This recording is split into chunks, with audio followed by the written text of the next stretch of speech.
नमस्कार, मी काजल आणि तुम्ही पाहत आहात NBN न्यूज। नवी मुंबईतील वाशी सेक्टर 11 मधून आई मुलाच्या नात्याला काळीमा फासणारी, हृदय पिळवटून टाकणारी घटना समोर आली आहे। किरकोळ कौटुंबिक वादातून मुलानेच आपल्या आईची गळा आवळून हत्या केल्याचा आरोप आहे। एवढंच नाही तर आईचं डोकं जमिनीवर आपटल्याचंही पोलिसांच्या तपासात समोर आले आहे। या घटनेनंतर वाशी परिसरात एकच खळबळ उडाली आहे।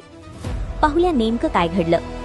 नवी मुंबईतील वाशी सेक्टर 11 मधील अष्टविनायक सोसायटी याच ठिकाणी आई मुलाच्या नात्याला काळीमा फासणारी धक्कादायक घटना घडली। मिळालेल्या माहितीनुसार आई आपल्या पत्नीला पुरेसं महत्त्व देत नसून मुलीची बाजू घेत असल्याच्या कारणावरून मुलाच्या मनात आईबद्दल राग होता। 9 ऑगस्ट रोजी सायंकाळी याच कारणावरून घरात वाद झाला। मात्र या कौटुंबिक वादाचं रूपांतर इतकं टोकाला गेलं की मुलाने आपल्या आईवरच जीवघेणा हल्ला केल्याचा आरोप आहे। पोलिसांच्या तपासानुसार मुलाने आईचा गळा आवळला आणि त्यानंतर तिचं डोकं जमिनीवर आपटलं। या हल्ल्यात आईचा दुर्दैवी मृत्यू झाला। घटनेची माहिती मिळताच वाशी पोलिसांनी तातडीने कारवाई करत आरोपी मुलाला अटक केली आहे। या प्रकरणाचा पुढील तपास वाशी पोलीस करत असून कौटुंबिक वादातून घडलेल्या या घटनेमुळे परिसरात हळहळ व्यक्त होत आहे।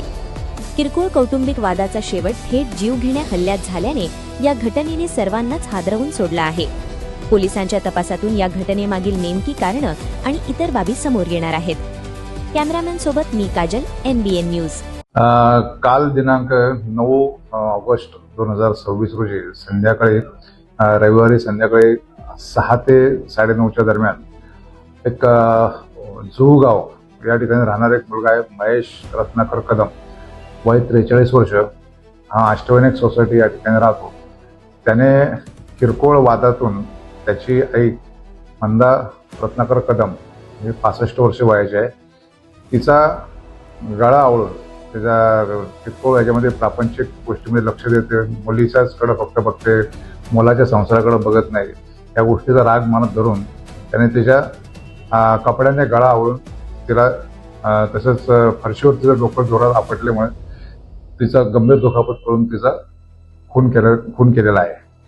सदर प्रकरणी आम्ही मंदा रत्नाकर कदम यांचे जे जावई आहेत श्री मंगेश देवळेकर, हे मानखुर्द येथे राहणार आहेत, त्यांनी तक्रार दिली आणि त्यावरून आम्ही हा गुन्हा दाखल केलेला आहे।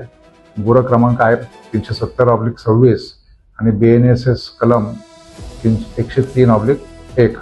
त्याप्रमाणे आम्ही 10/8/2026 रोजी गुन्हा दाखल करण्यात आलेला आहे आणि त्यामध्ये जो मयत महिलेचा मुलगा आरोपी महेश रत्नाकर कदम यास आम्ही अटक केलेली आहे गुन्ह्यामध्ये आणि गुन्ह्याचा तपास चालू आहे।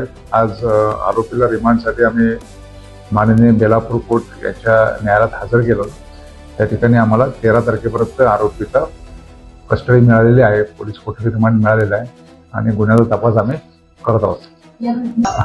प्राथमिक दृष्ट्या तर आम्हाला असं दिसतंय की आरोपीचा आणि आईचे संबंधामध्ये थोडासा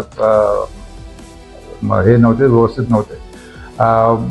जो आरोपी आहे महेश, त्याची मिसेस बायको जी आहे ती अंबरनाथ येथे राहण्यासाठी आहे आणि त्या दोघांमध्ये आई आणि मुलामध्ये बायको लांब राहते या कारणावरून त्यांच्यात वाद होता की तिला वाशीत राहायला काय येऊन देत नाही, या गोष्टीवर वाद होता।